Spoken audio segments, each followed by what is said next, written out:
तो लेखिका ने किसी विशिष्ट महिलाओं का वर्णन इस चैप्टर के माध्यम से नहीं किया है। समझ में आ गया। कृतिका का सेकंड चैप्टर मेरे संग की औरतें कौन सी शैली में लिखा गया है? संस्मरणात्मक शैली में लिखा गया है। लेखिका कौन है? मृदुला गर्ग है। उन्होंने अपने परिवार की औरतों के प्रभाव और व्यक्तित्व को जो है इस पाठ के माध्यम से दर्शाया है, दिखाया है कि वे कोई विशिष्ट महिलाएं नहीं है। अब चैप्टर स्टार्ट करते हैं। एक नानी थी, जाहिर है सबकी होती है, अगर माँ है तो नानी भी होगी, पर मैंने उन्हें कभी देखा नहीं। लेखिका कहती है कि मैंने उन्हें देखा नहीं, मीन्स लेखिका जब छोटी थी तो उनकी नानी का लेखिका के जन्म से पहले उनकी नानी का देहांत हो चुका था। मेरी माँ की शादी होने से पहले उनकी मृत्यु हो गई थी, मृत्यु मर चुकी थी।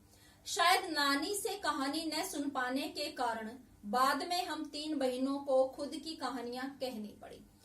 बच्चे जो है अक्सर जब मामा के घर जाते हैं तो नानी से जो है लोरी और कहानियां सुनते हैं। तो लेखिका कहती है कि हम नानी से कहानी नहीं सुन पाए, लेकिन उनके कहानी किस्से उन्होंने बहुत सुने। और तीनों बहनें जो हैं ये लेखन करने लगी थी, लेखन लिखने लगी थी, इसलिए कहती हैं कि हमने जो है कहानी कहनी पड़ी।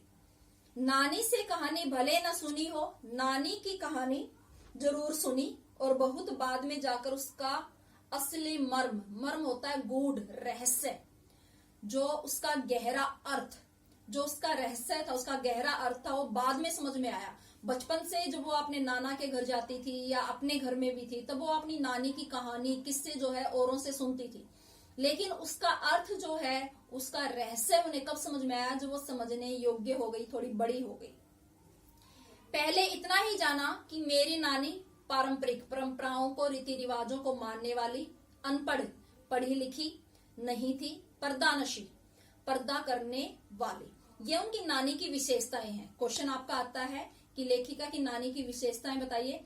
तो लेखिका की नानी कैसी थी? परंपराओं रीति रिवाजों से बंधी हुई, अनपढ़, वो पढ़ना लिखना नहीं जानती थी, पर्दे में रहने वाली औरत थी, जिनके पति शादी के तुरंत बाद उन्हें छोड़कर बैरिस्टर पढ़ने विलायत चले गए थे। बैरिस्टर होता है कानून की पढ़ाई, वकालत की पढ़ाई। शादी के कुछ समय के बाद ही इनके नाना जी जो है वकालत की पढ़ाई पढ़ने के लिए जो है दूसरे देश चले गए थे। कैम्ब्रिज विश्वविद्यालय से उन्होंने जो है डिग्री हासिल की वकालत की। जब वे लौटे तो विलायती वहां का जो रहन सहन था, अगर हम जाते, हम तो यहाँ बैठे बैठे जो है पश्चिमी सभ्यता से काफी प्रभावित है। हम उनके यहाँ बैठे बैठे उनके रहन सहन का, उनके पहनावे का जो है पूरी तरह से अपनाने की कोशिश करते हैं। और उनके नाना जी तो विलायत में रहकर आए थे, तो जब वे वहां से आए तो वो पूरी तरह से विलायती ढंग में रंगे हुए थे। रहन सहन के ऊपर, खान पान के ऊपर उनके नाना जी के प्रभाव, विलायत का जो है प्रभाव था उनके नाना जी के ऊपर। विलायती रीति रिवाज के संग जिंदगी बसर करने लगे। नानी के अपने रहन सहन पर उनका कोई प्रभाव नहीं पड़ा। लेकिन देखो, दोनों में सबसे अच्छी बात क्या थी कि कभी उनके नाना ने उनकी नानी की जिंदगी में कोई इंटरफेयर नहीं किया कि वो किस तरीके से रहती हैं, कैसा पहनावा पहनती हैं। दूसरी तरफ उनकी नानी ने भी कभी जो है इस बात का विरोध नहीं किया कि उनका रहन सहन, उनके खाने पीने का तरीका विलायती ढंग का है।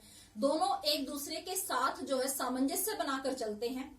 उन्होंने अपनी किसी इच्छा, आकांक्षा या पसंद नापसंद का इजहार पति के सामने कभी नहीं किया। उनकी नानी ने कभी जो अपने पति के सामने इस बात की जो है जताने की कोशिश नहीं की कि उन्हें क्या अच्छा लगता है, क्या बुरा लगता है। किसी भी इच्छा और आकांक्षा को उनके सामने जाहिर नहीं किया।